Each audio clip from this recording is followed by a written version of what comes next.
John Katziotis.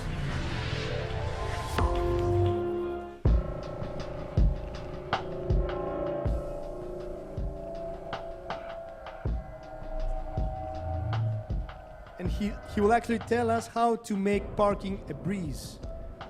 Okay, John, get set. Your time starts now.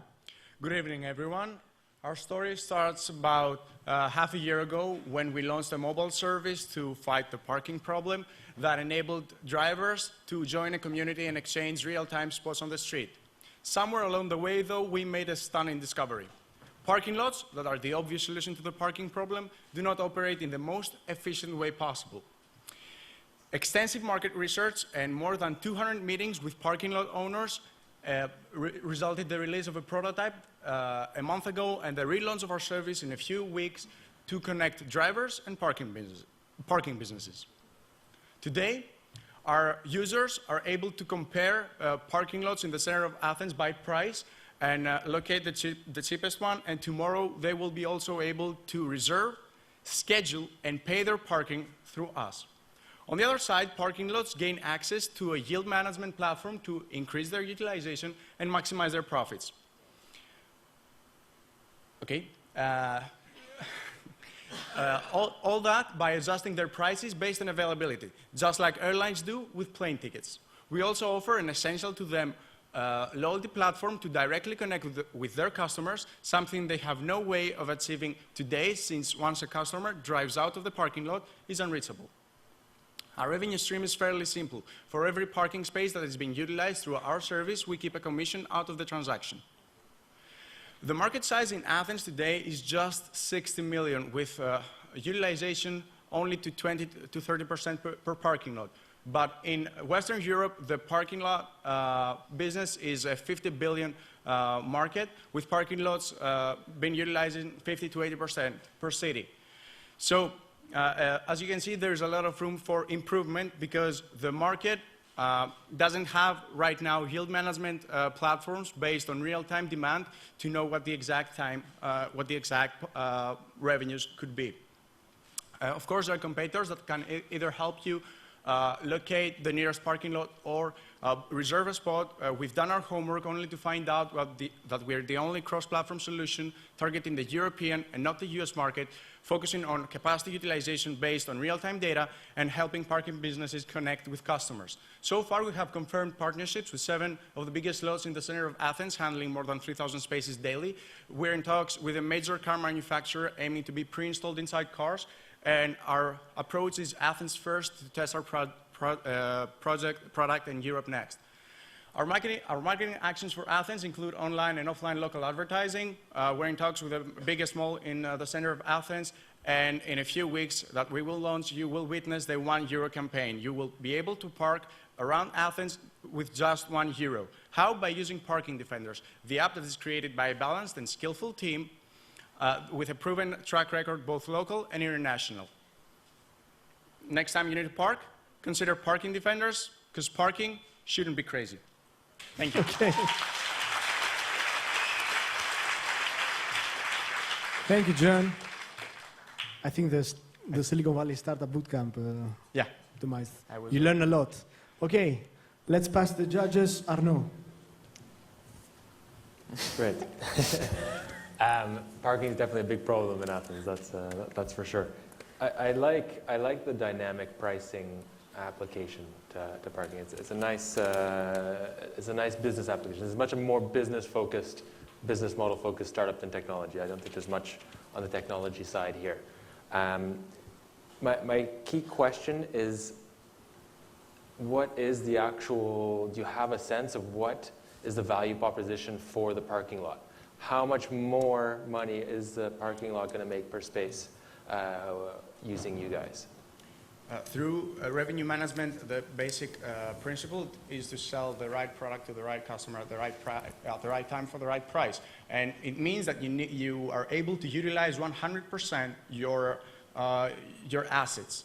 So imagine the most closest example to what we're doing is airlines. So airlines are able to do full utilization of their planes using revenue management. So we're offering them the opportunity to even sell at a lower price through our platform the spots that aren't being utilized.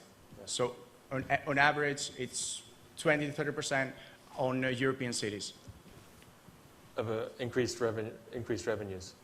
Increased utilization. We increase their utilization. Okay. It's Airlines, not. It's, airlines lose money, a lot of money though, right? They're very bad at making money. The airlines. They're very good at dynamic pricing. Very bad at making money. Airlines. Airlines do not make money? No. Really? They typically lose a lot of money. I thought it was a 600 billion market. No? Probably in revenues, but in terms of actual profits, they're terrible. But it's actually have a variable profit, so you can never be sure. Thank God we don't work for airlines then. No, it'd be interesting to know how much additional, so 20% additional capacity, does that mean 5% additional revenues or 10%?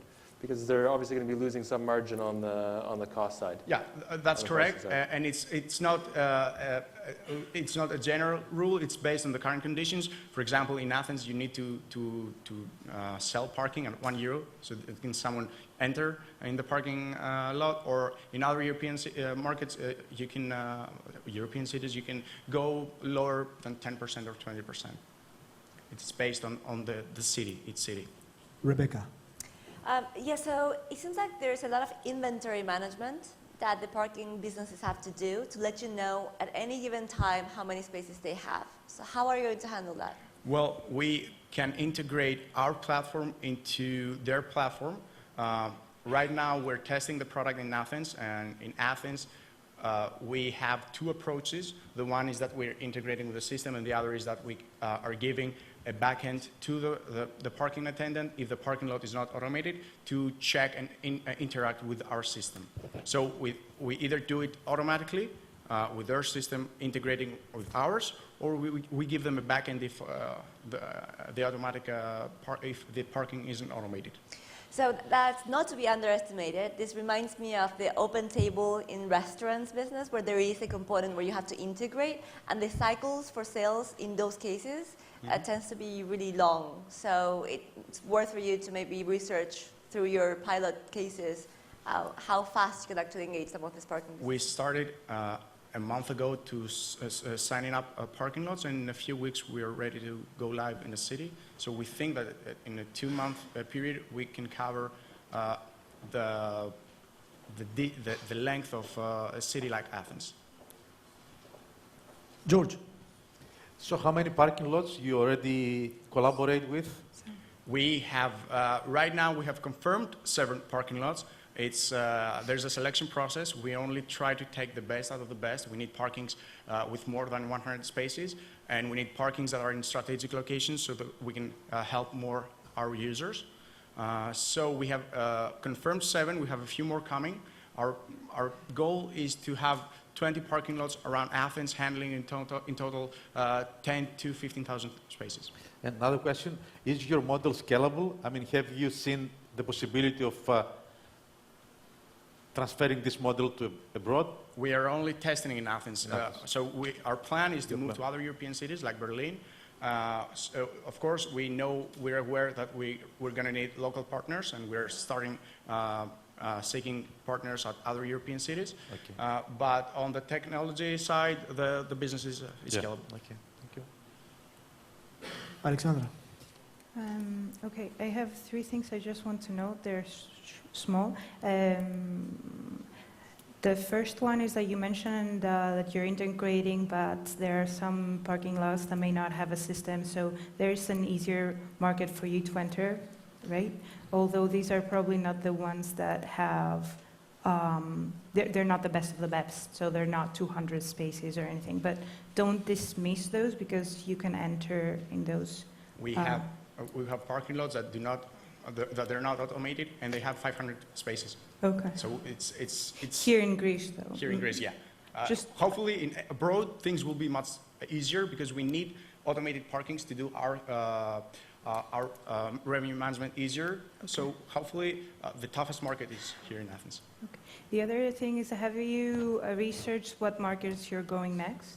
Berlin is a great city for us. Stockholm also. On what criteria? Sorry. Mostly on the market size, which is around $500 million, those cities.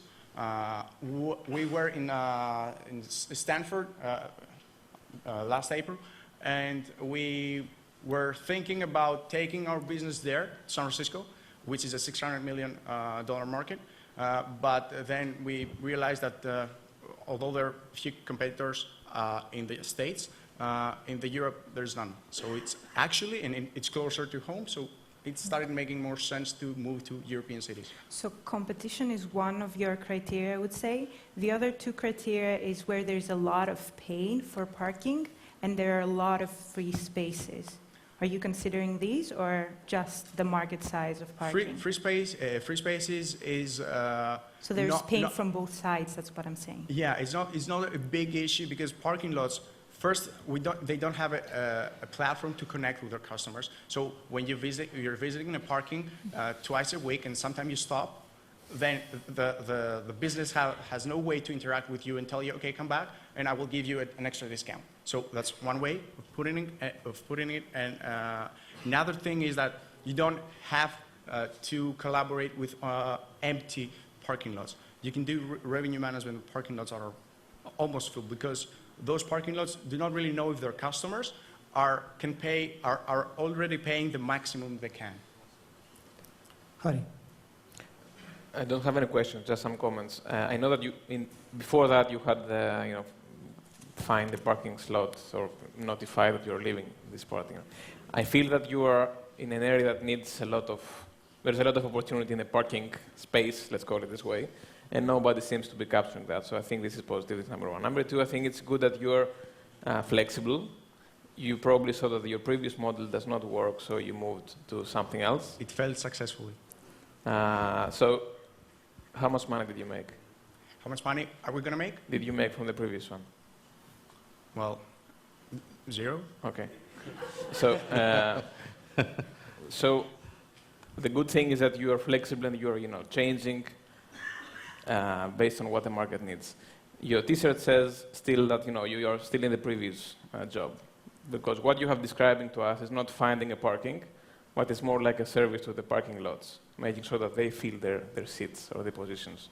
Okay. So for me, you're in the correct area, the parking area, there's a lot of opportunity there, but you just need to find a very clear value proposition and stick to it and make it work. Because for the time being, I feel that you know that there's some money out there in the parking area, you're not exactly sure where, and you're trying to capture it. And for me, it's more like, it's time to focus and really go deep, but no questions. And a last comment is that there's a big difference versus the airliners, because when you book a ticket, you book it well in advance. Parking is not the same. So it's most probably a couple of hours before that and not 2 months before. So I think there's a little difference there. Just have this in mind. Okay.